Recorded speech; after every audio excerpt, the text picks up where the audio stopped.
بله سلام علیکم، بفرمایید. سلام علیکم. کامبیز هستم، از ترکیه زنگ میزنم. میتونم صحبت کنم؟ آقا کامبیز بفرمایید. ترکیه. بله از ترکیه. آقا کامبیز شما شیعه هدایت شده هستید؟ من 50 سال پیش فهمیدم شیعه قلابیه. 50 سال پیش. بفرمایید. بله. اصلا که من در یک خانواده شیعه به دنیا آمدم. 15-16 سالم که بود خدا بیامرزه بابام حتما مقاله‌های آخوندار خوند. گفت پسرم ما شیعه اینوری شیعه مندراییه. یعنی قبل اینکه آقای انصاری به دنیا بیان ما متوجه بودیم، چون با عقل و منطق جور در نمیاد. حالا سوال من اینه، ما فرض بخونیم که فرض مهار این امامتی که ادعا میکنه از طرف خداوند درست باشه، پس استعفای امام حسن بر کنار گرفتن امام حسن خلافت امر الهی بوده و بیعت با معاویه هم امر الهی بوده. پس در این صورت امامات خلافت معاویه هم الهی میشه اگر اینطور باشه. چون نمیگن که امام حسن معصوم بودن، اینا امر خداوند تعالی رو اجرا میکردن. پس بنابراین حتما امر الهی بوده که گفته حسن بن علی دیگه خلافت به تو بس، برو با معاویه بیعت بکن. اینا یه جوابی ما نتونستیم پیدا بکنیم. حالا مشکل چیه آقای انصاری؟ مشکل اینه که بین من تهرانی هستم. ما بابامو که گفت اهل تسنن درست میگم، من اصلا سنی نمیشناختم کیه چجوریه. ما واقعا میدونستیم اهل تسنن درست میگم.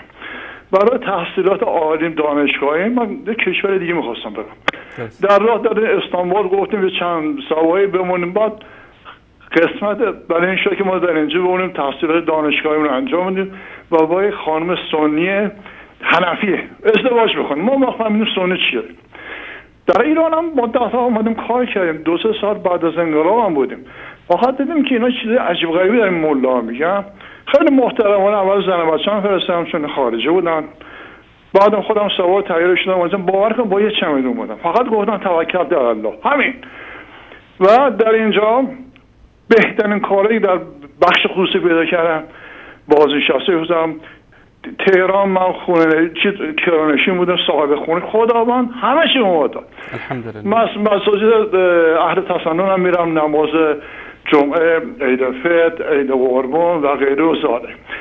فرقی که بین دو مسجد اینه که در مساجد شیعه انسان‌ها رو به تقلید کورکورانه که اینم کار میمونه است میگن که آقا تو فکر نکن، اون مولا هر چی میگه تو قبول کن، اگه بره خودتو بکشی برو خودتو بکش. درست. در مساجد اهل تسنن میگه چی؟ میگه اطاعت از قرآن و پیروی از رسول اکرم صلی الله علیه و سلم. بنابراین فرق خیلی زیاده بین اینا. و شما وظیفه خیلی سنگینی داره. شما الان باید با اینا مهربان باشین، بهشون تشر نزنین، مرتب از قرآن بحث میکنید و اینا تشویق کنید به قرآن خوندن. چون شیعه که اصلا قرآن خبر نداره، یا ممکنه خونه شیعه به قرآن باشه ولی گذاشته تو یه ظرف پلاستیکی بالا تاقچه اصلا نخونده. همین فارسیش هم بخونن بالاخره کم و زیاد میفهمن. ولی این مسئله اینه که یه مش خرافات میگن که آقا اصلا در دکونش بقال پیدا نمیشه. من اصلا موقعی که فهمیدیم که شیعه مندرایی که من اصلا اینه که شما از این اصول کافیه میگن اصلا ما نمیدونستیم، و حالا که اینو خوندم که دیدم با اینا اصلا بت پرست بودن. اینا مندرانه که چیه؟ اینا اصلا نه، اینا که روحانی نیست، من برای اینا زبانی هستن. درست. اینا زبانی هستن یا شیطانی هستن. بله. کامبیز جان برادر عزیز، ما با اون برادران و خواهران شیعه که ندانسته به اصطلاح گرفتار این آخوندها شدن، با اونها مثل برادران و خواهران خودمون رفتار میکنیم. اما این عده‌ای که هستن، این کوکساندیسخورای وزارت اطلاعات، شما اینا رو نمیشناسید.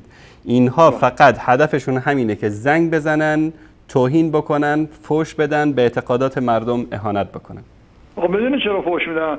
چون اینا همون ترکه اون چهار میدونایی بودن که قبل از انقلاب این دروازه قزوین و نمیدونم اون فاحشه خونه رو چیز میگم، اینا همشون هم الان در تهران میگن که من شنیدم، الان مدت‌هاست که ایران نیستم، شنیدم که هر نوع مشروب الکلی که بخوای همینا میارن وارد میکنن میفروشن، نمیدونم هر چی که بخوای هستش اونجا. اولا که فاحشه گری که رسمی شده به اسم صیغه، بعد از اون ورم کسی که اهل کیف باشه، اهل میگم بخیه، میگم منقل باشه که واسش پیدا میکنم، اهل عرق هم باشه که واسش پیدا میکنم، اهل ورق هم که باشه واسش پیدا میکنم. این کار بعدم به شما فحش میدن. خب چه دعوایی داره؟ درست. من کامبیز جان برادر عزیز برای شما سعادتمندی دنیا و آخرت آرزو میکنم و خانواده محترمتون. شما یه مجاهد بزرگی هستین. وظیفه باور کنید وقتی اینو به شما فحش میدم من صدای تلویزیون قطع میکنم، خجالت میکشم. از اینجا 3000 کیلومتر دورم، 5000 کیلومتر دورم، خجالت میکشم. بزرگوارید شما، الله متعال حفظتون کنه. تشکر از تماستون. خدا به شما کمک کنه ان شاء الله که صبر ایوب داده، اینطور که معلومه. یعنی هر کسی نمیتونه این کار انجام بده. سلامت باشید. شما با روی خوب با همونم که فحش میدم باز به قرآن تشویقش بکنی. این به قرآن بخونم یه خورده بفهمم گفتم ولی اینا خود زبانی هستن، اینا نگهبانان جهنم هستن، اینا اصلا اعتقاد نداره. یا برم برای جهنم هیزم جمع میکنم اینا. تشکر از شما کامبیز. الله متعال خدا حفظتون کنه ان شاء الله. تشکر. شما موفق باشین ان شاء الله، موفق و مؤید باشین. سلامت باشید. تشکر از شما. یا الله. یا الله. خدا نگهدارتون.